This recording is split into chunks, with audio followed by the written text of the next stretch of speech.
Welcome to So and So, brought to you by Bernina Made to Create. I'm Meg Goodman, and you're about to enjoy a casual conversation with a special member of the sewist and quilting community.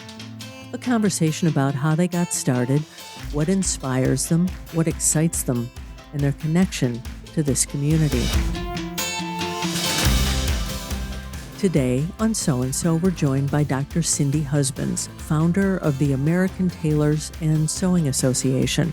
Born and raised in Central Florida, Cindie's creative path started early through the performing arts and costume design, including one of her first professional roles as a mime at SeaWorld, Orlando. She then moved to Gettysburg, where she launched a bridal veil and gown manufacturing business, serving major labels in the special occasion industry before expanding into costume design for dance studios across the country. That eventually led to opening 5 dance studios of her own and producing major performances at venues and events, including Carnegie Hall, Broadway Theatre, and the 2000 Summer Olympics in Australia. Her career continued through chapters in Alaska, where quilting culture became part of her world, and later Las Vegas, where she worked as a pattern maker and dye sublimation sewist before launching her own manufacturing company, one that gained national attention during COVID for producing antimicrobial masks. After later relocating to Kokomo and building a thriving alterations business, another unexpected chapter unfolded, precipitating a move to South Carolina, where a tailoring job at Dillard's revealed what she saw as a major disconnect in the American sewing and alterations industry. That experience became the catalyst for founding the American Tailors and Sewing Association, an organization focused on creating standards, education, workforce development, and new opportunities within the sewing and tailoring trades. Today, we'll talk about entrepreneurship, reinvention, the future of tailoring in America, and why Cindie believes sewing skills can still create life-changing opportunities for people willing to learn the craft. Dr. Cindie Husbands, welcome to So and So. Thank you. As I mentioned to you when we were chatting before we started to record, it tired me out just looking at everything you've done. And I'm so excited about meeting you and hearing your story. Now, I was introduced to you through an article in the Wall Street Journal, so we are thrilled. And thank you so much for agreeing to join us today. Absolutely. I want to start at the beginning. How did you first learn to sew, and who is your inspiration?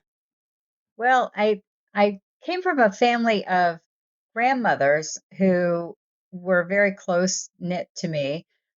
They sewed in various different ways. One more crochet and that kind of craft, and but but she also sewed on a very old, wonderful sewing machine that it was a white sewing machine, and it was really old, and it came in a box, and it had scrolling all over, and it was black and cumbersome and big, and it had a wheel, but it also was electric.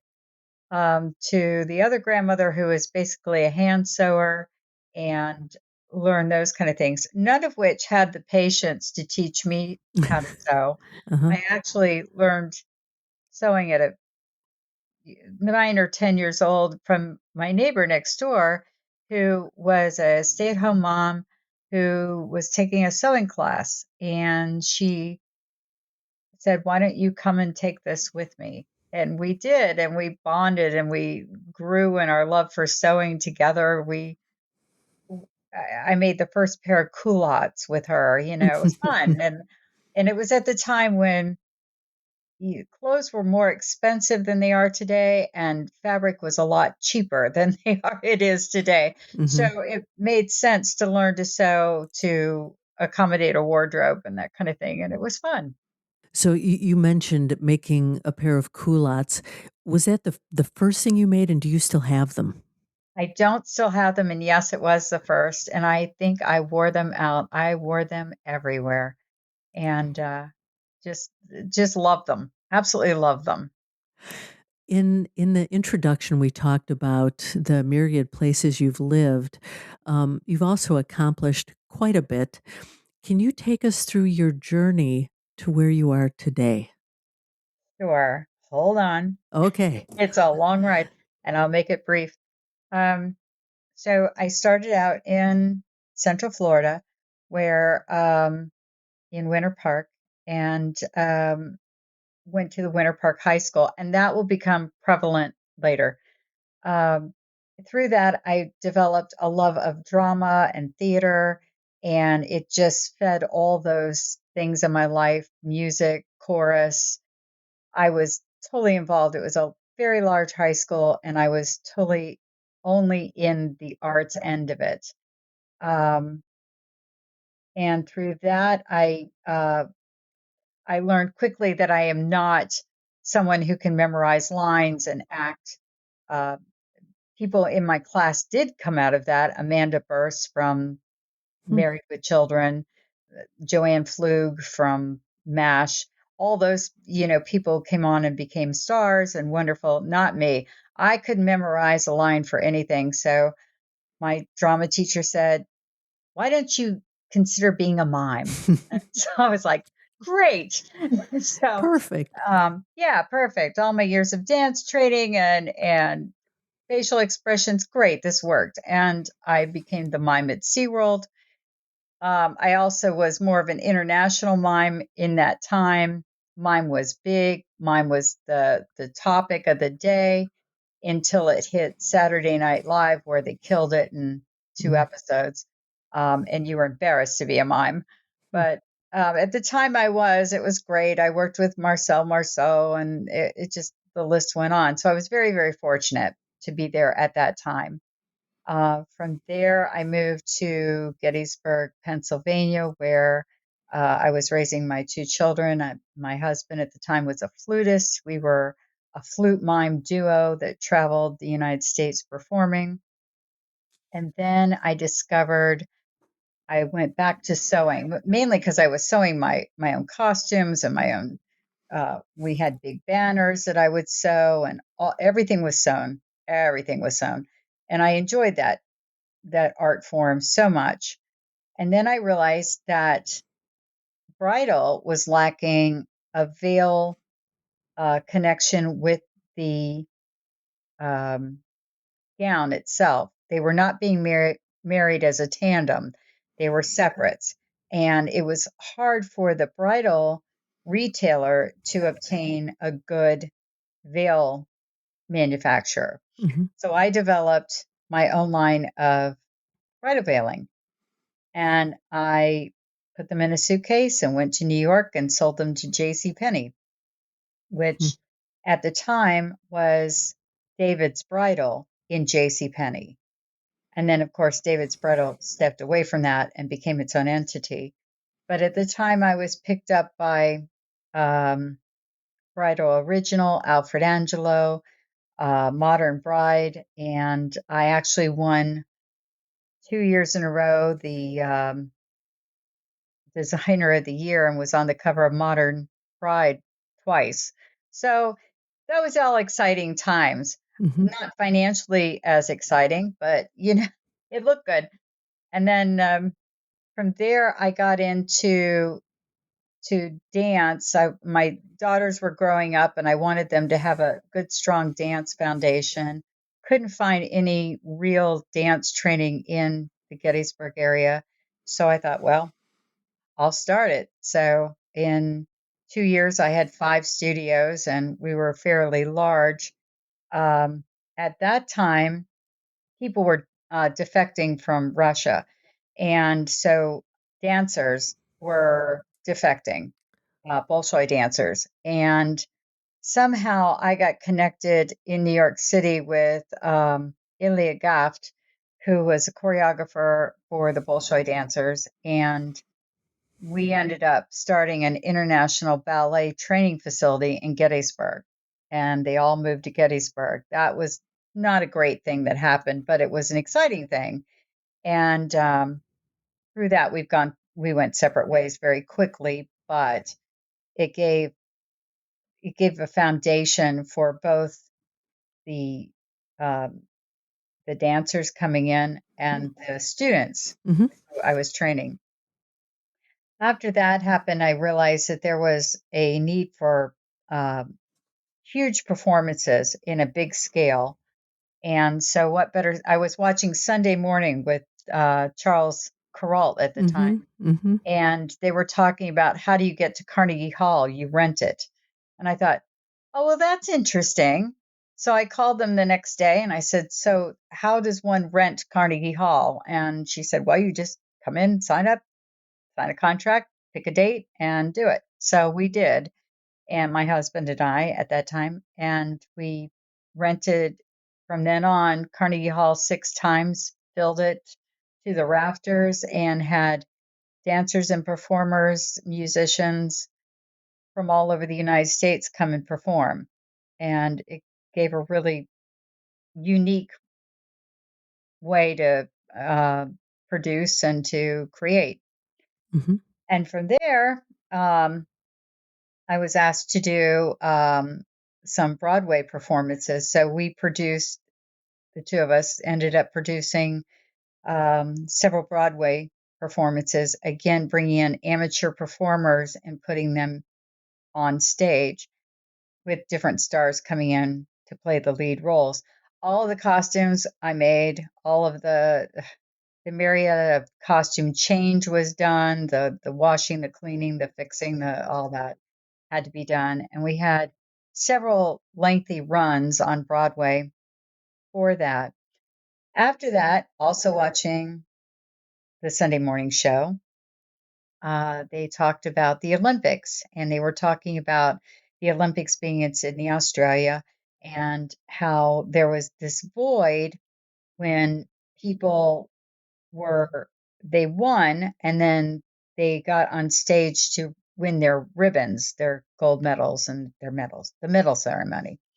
And I realized there's nobody in the audience for this. They've all gone to the next event.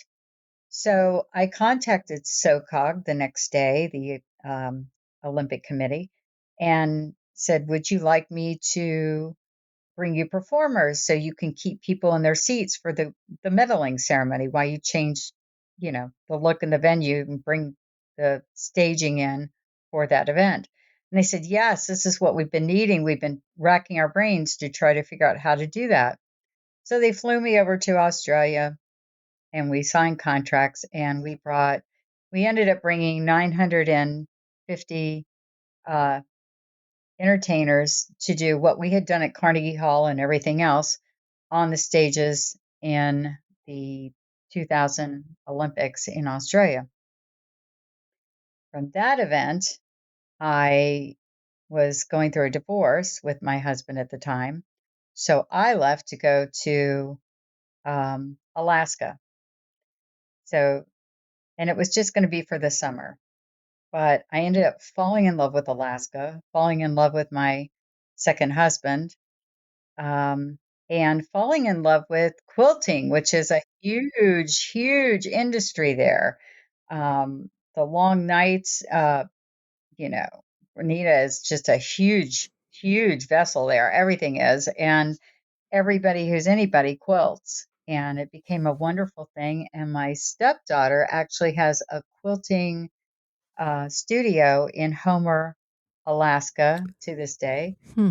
And she's a huge quilter. And she um, has a studio where she sews them out. She does the actual machine quilting and Mm-hmm. puts the topper to the bottom and all that. And it's a wonderful Volcano View studio in Homer, Alaska.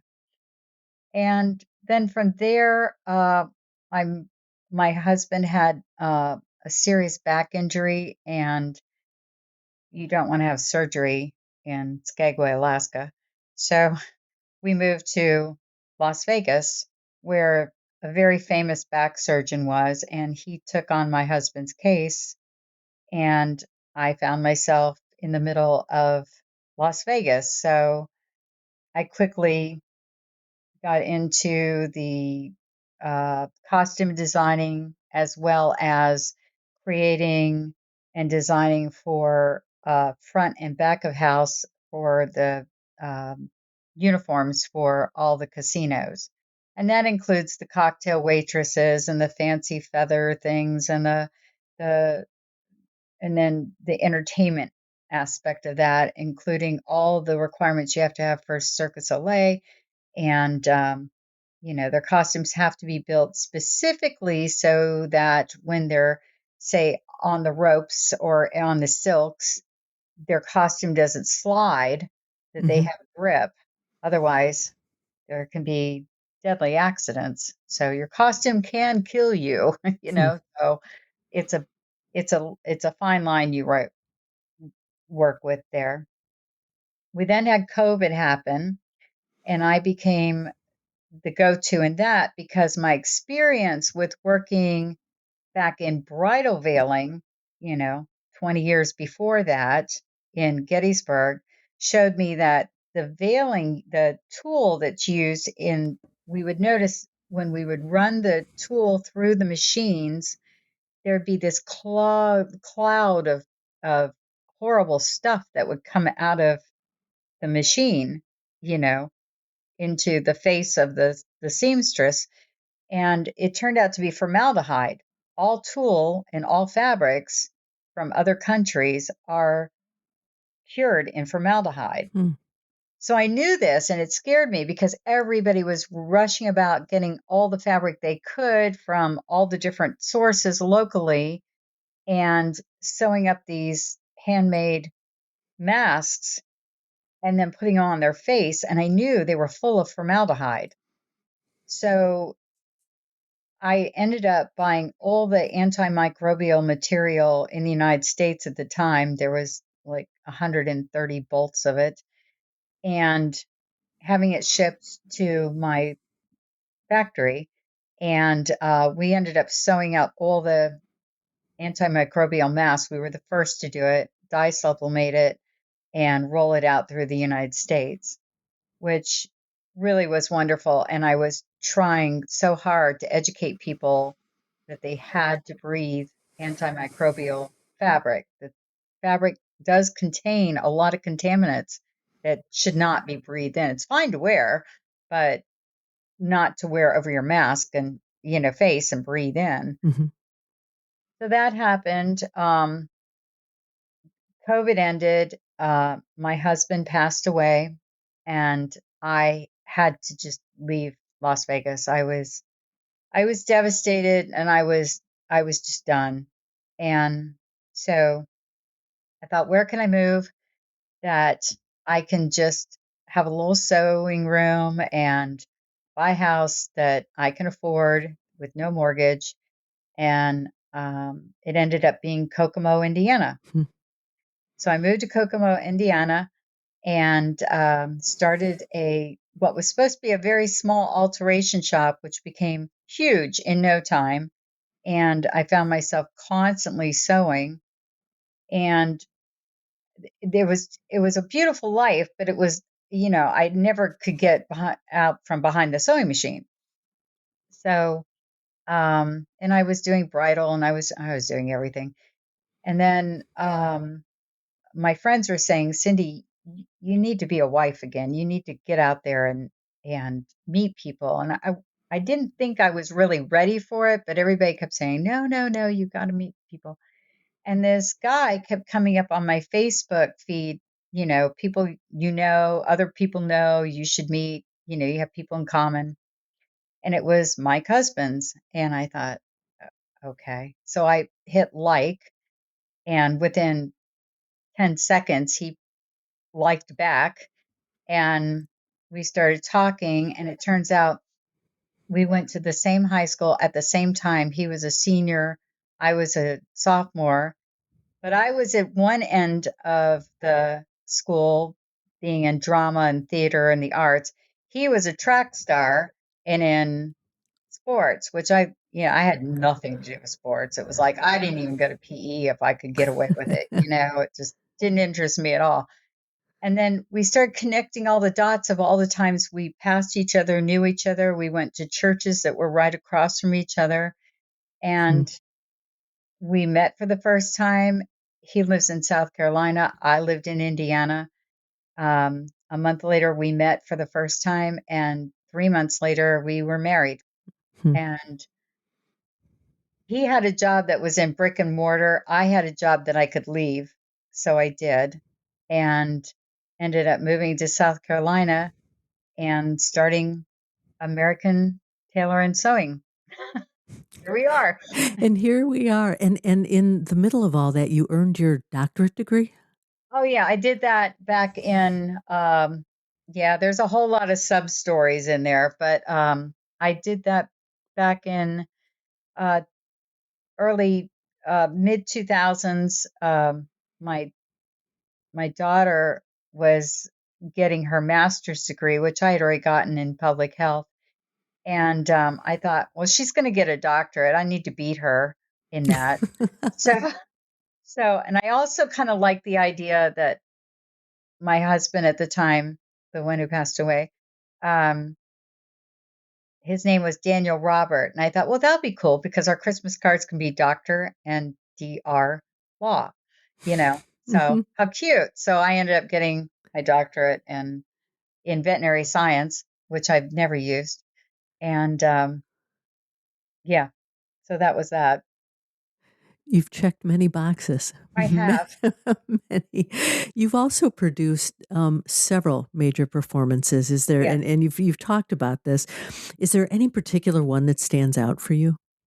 Well, they're all exciting and they all have moments and they all have, interesting people you meet along the way and celebrities and those kind of moments where you're kind of looked at as the go-to person, which always blows my mind.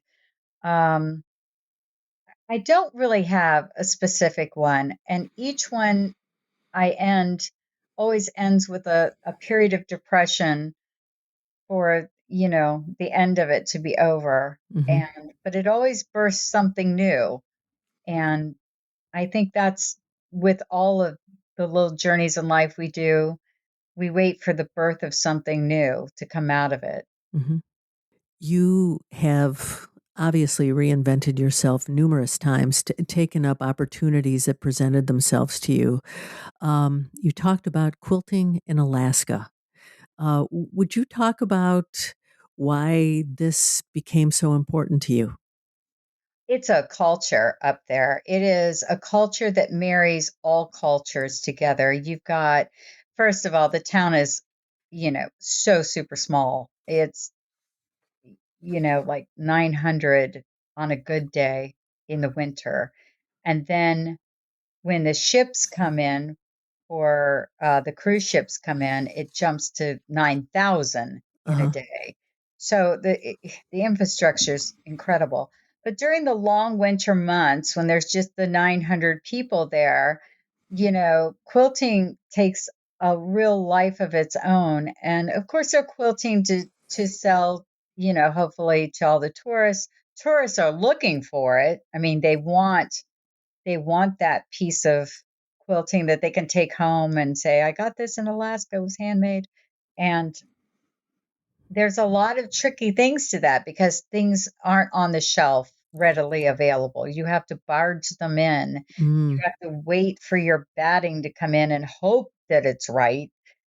Because, vendors tend to sell you things and they can say, oh, well, they're not going to return them from Alaska, which is usually true. So you can end up with anything. Mhm. But quilting's great because you can make that work. No matter what comes in, you can make it work. And it becomes a way of storytelling throughout making the quilt to storytelling on the quilt itself. And it's just a real connection of art forms and history and passing down the torch from one generation to the other and fulfilling all of that. Do you have a favorite quilt that you made? I haven't made a quilt. I Mhm. am terrible at it. Okay, I would participate, I would roll this stuff out, I would make the stuff tight on the machine. But as far as making a quilt, no, I have not. But I actually like the tapestries the best, the Mhm. textures, the ones that would involve applique and you know that didn't look so patchworky, where my husband at the time loved a patchwork quilt. That was his favorite. He loved knowing that each little piece came from each little thing and all of that. He loved that, and he loved quilts, um, which my stepdaughter just produced like, I don't know. I mean, they just came out of nowhere. She was Hmm. just always producing in these huge amounts, from table runners to, you know, to full king size quilts. So So she became the quilter in the family. Remind she us did. of the name of her store. It's called Volcano View in Homer, Alaska, Okay. and her name is Amber Niebuhr or Niebuhr. All right. So I would invite our so and so guests, if you are ever in Homer, Alaska, stop in and tell her hello and that you heard her stepmom on so and so. Cindie, with all you've done with sewing, is there something that is most meaningful to you? I always get excited at the bridal gown. I mean, always. I mean, I just do. I There's just nothing more precious than to see your gown on a bride from start to finish, and I'm a big advocate of taking apart gowns from different pieces and putting together to make a new gown. I guess that's why I like quilting. But it's that piecework, making the puzzles fit, making it unique, making it special, making it um, for that special, absolute, wonderful moment. And then encouraging the bride. I was very grateful in Kokomo to find that women were handing me their mothers' gowns out of boxes, also filled with formaldehyde, that um, I would cut to make their robes for them to wear on the day of their wedding, or their pajama wear to wear the day of their wedding out of their mother's gown. And then taking their gown that I had made them and make their daughter's first baptism gown or Hmm. christening gown. So I like that. I like the passing on of a meaningful garment. So let's talk about you starting to see opportunity for creating the American Tailors and Sewing Association. First of all, you talk about the disconnect in the tailoring industry. Would you explain that to us? Sure, it's extreme. There, first of all, in Las Vegas, I saw 20 different manufacturers come into Las Vegas while I was there, um, because they were encouraged by the Las Vegas city. They were given incentives. They were encouraged to bring their whole infrastructure. And we had everybody from Ralph Lauren to Levi Strauss. Big companies came to manufacture in Las Vegas. Hmm. All of them within 2 years left, except for Levi Strauss, because there were no sewers, none. I mean, Hmm. the few sewers they had were, used at astronomical prices because they were the only ones. And production never got off the ground there. I mean, they had the most beautiful facilities you could ever dream of having. But, if they can't produce, they can't go on. Hmm. And all of them left back to California. So when I came to South Carolina, I was like, well, I have to do something. I can't just sit around and do nothing. So it was like, well, what do I do? I don't know how long we're going to be here or how I can fit in. So I got a job as an alteration person. And that opened my eyes completely to a whole world that was so disconnected, no standards.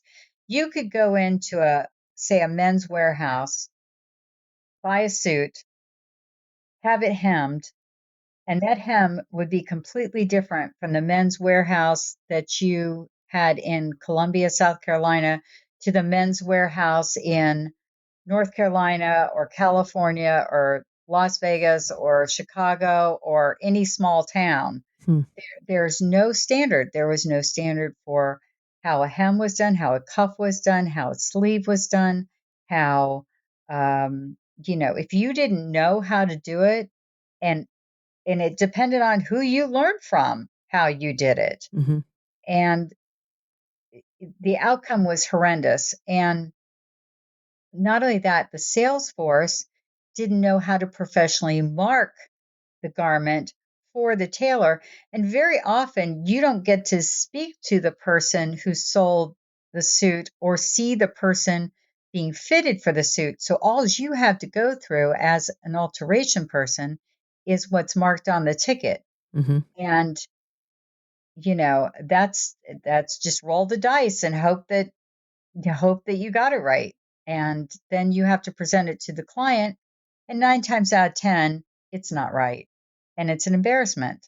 And it's unprofessional.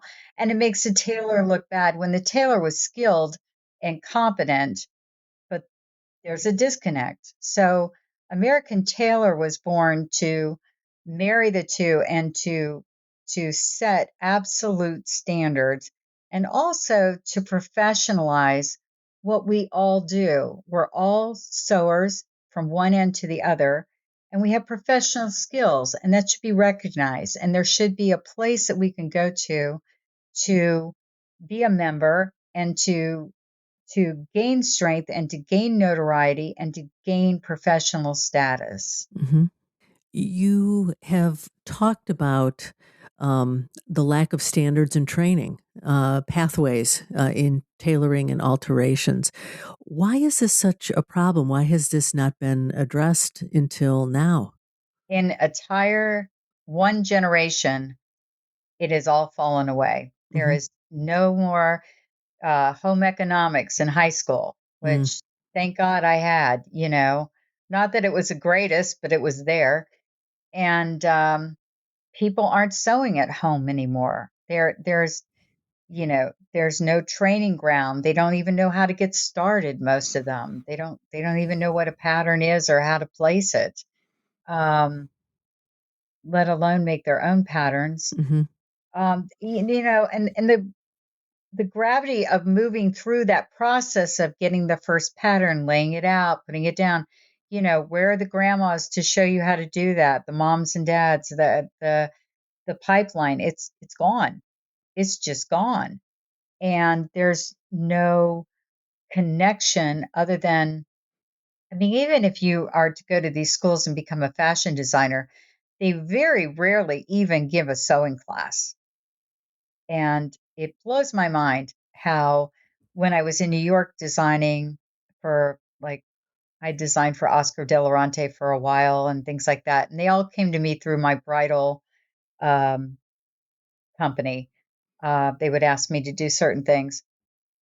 And I would sit down with designers and they would say things. I'm like, well, that looks great on paper, but that's impossible Hmm. to sew. And they would say, no, how could it be? And I'm like, well, it's very simple. This doesn't meet this and da da da da da.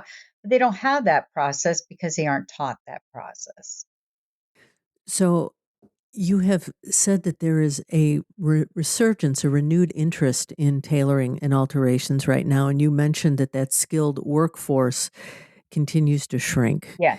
So, what can be done about it? So the renewed interest is that in the employer, what they're trying to do, the luxury um, retailer as well as the non-luxury retailer, the high-end retailers are trying to capture people into their stores by offering services. One, definitely in menswear, um, for alterations. You have to have an alteration specialist if you're going to sell menswear. It comes unhemmed. It comes um, standard suits are not going to fit standard people. So you have to keep redoing it. You have to have an alterations person. You have to have a sales staff that knows how to mark a suit. But there are no tailors to do this. And the average age of a tailor is 65. I mean, where are the tailors coming up? Where's the pipeline? Mm-hmm. So that's why we designed American Tailor. So you can become certified. We're not teaching you how to sew. What we're teaching you is how to alter and the Mm-hmm. process of the standards of which altering is, so that a Dillard's or a Belk's or a J.C. Penney or a Saks Fifth Avenue or Men's Warehouse can hire a tailor who has our certification, who is certified and is a member of American Tailor, and they know what they're getting. They Mm-hmm. know that they know the standards. They know that the hem is going to look like this and be performed like this, and the cuff is going to look like this and be performed like this. It seems very logical and beneficial for these large department stores to jump on the bandwagon with this because of consistency and quality. Have these stores been supportive of your efforts? Yes, we just signed one um, this week, and we've been in the works with it for about 2 months. I still am uncomfortable saying the name of it because Sure. I just cashed the check, so I don't want, you know. But it's a large one, Okay. and they desperately need this rollout. But yes, they not only see it, but they see it as a lifelong pattern. They want to implement it on their staff, their current staff, as well as put it into their onboarding so that Mm, the people that they hire, if they're not certified by American Tailor, they will be. And that American Tailor membership stays with the tailor. It doesn't stay with the store, which is mhm. really wonderful. We have three other very, very large ones coming up after them. We're still negotiating, but we are in negotiation with them. Um, it's just a win-win situation. I mean, we're feeding the pipeline, we're going through that. We're rolling out bridal as well, so I'm hoping that the big bridal stores and even the mom and pop stores will go through our course and benefit from us, because it's just, you're going to save money by, and a credibility. Mhm. People know what they're going to get, and they're going to be happy the first time out. There's not going to be these redos and this heartache. So So, in a nutshell, what are the primary goals of the association? I would like every seamstress, seamster, tailor in the United States to be a member, so that we can roll out a polished, skilled level profession that is admired, looked up to, and holds its own in the professional world. Is that your vision for what the American sewing and tailoring industry looks like in 5 or 10 years? It is, but I also want to. I also It broke my heart this week. We have, from the article we've had at the Wall Street Journal, we've had several people approach us. One being the workforce entity of the world, which is when you are out of work, AI is replacing a lot of jobs. We're getting a lot of interest in, how do I become a seamster, seamstress, Hmm. tailor? How do I reinvent myself with those skills to feed my family? And we're getting a lot of, I mean, like hundreds Hmm. of people wanting to know.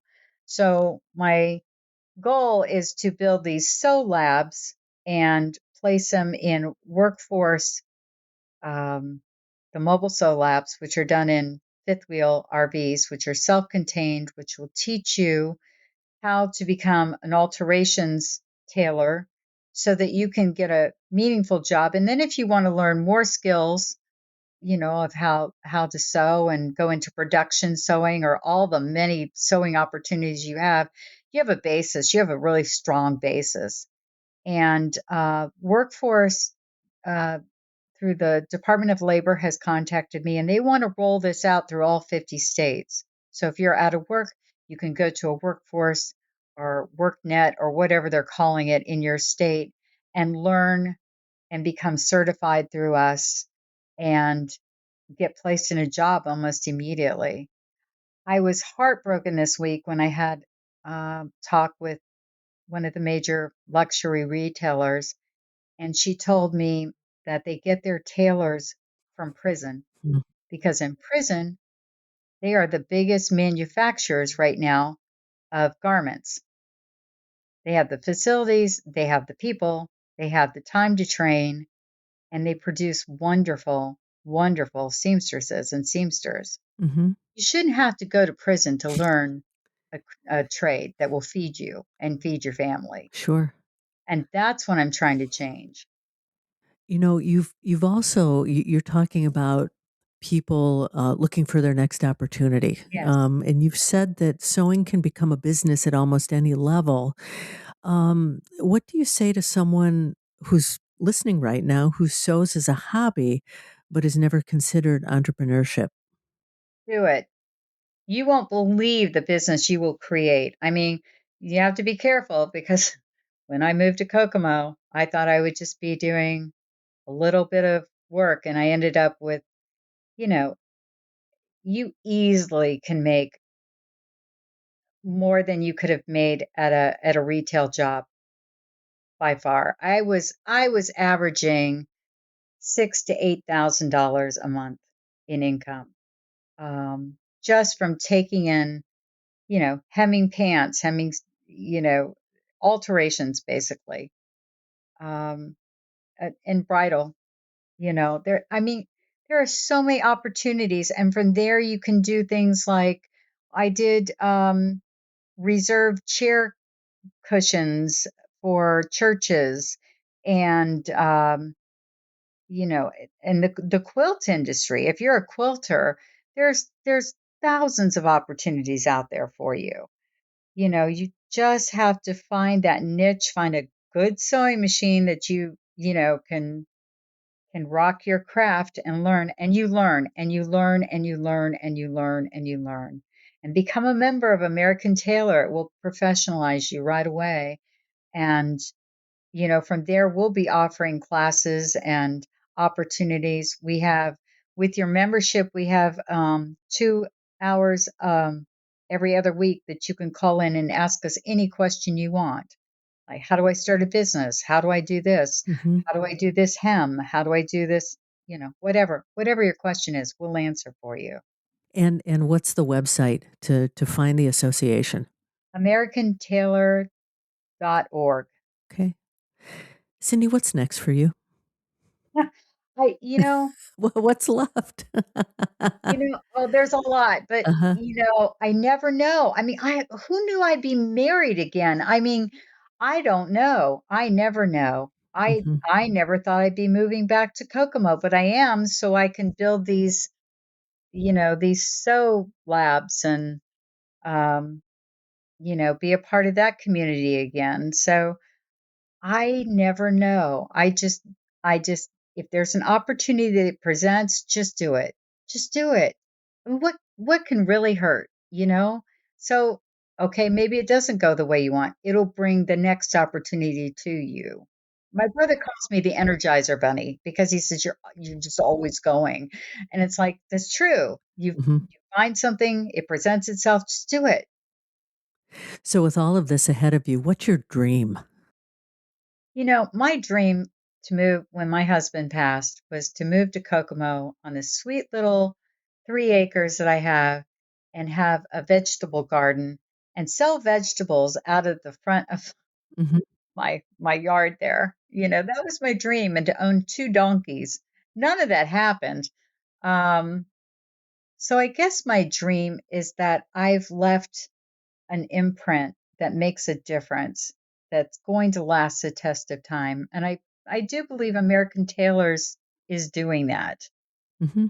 and will do that, and will bend in any direction it takes us. So, in our conversation today, you have covered so much. Is there a question I didn't ask you that you wish I had? No, I think you've made me relive my life in entirety. And it's been wonderful. Thank you. It's been an honor. I truly love the home sewer, and I really think that there is something so special and so beautiful in passing this art form on and even watch this become the next generation's livelihood. Hmm. I mean, we've got to capture this and just send it sailing. So you talk about the home sewer as our so and so community would like to reach out to you. What's the best way for them to do that? Probably through our website, Hmm. and become a member, and call me every 2 weeks and just bombard me with questions. It doesn't matter what you want to know. I mean, it doesn't have to be how to sew a hem or take in a waistline or something like that. All those things I can answer for you, and I can walk them through for you, and I can FaceTime you and show you how to do things. But, just questions on how does this change your life? I want to hear it. I want to hear your story. And I suggest to our community, when you do reach out to Cindie, tell her that you heard her on this podcast. Cindie, thank you so much for joining us today. Thank you so much. Well, there you have it, another story about someone just like you, someone for whom sewing and quilting is so much more than a hobby. It's a way of life and a connection to something bigger. If you know someone you think has an outstanding story, a story that should be shared on this podcast, please drop me a note to meg@soandsopodcast.com or complete the form on our website. Be sure to subscribe to, review, and rate this podcast on your favorite platform, and visit our website, soandsopodcast.com, for more information about today's and all of our guests. That's SEWANDSO podcast.com. And finally, I want to thank Bernina for making this program possible.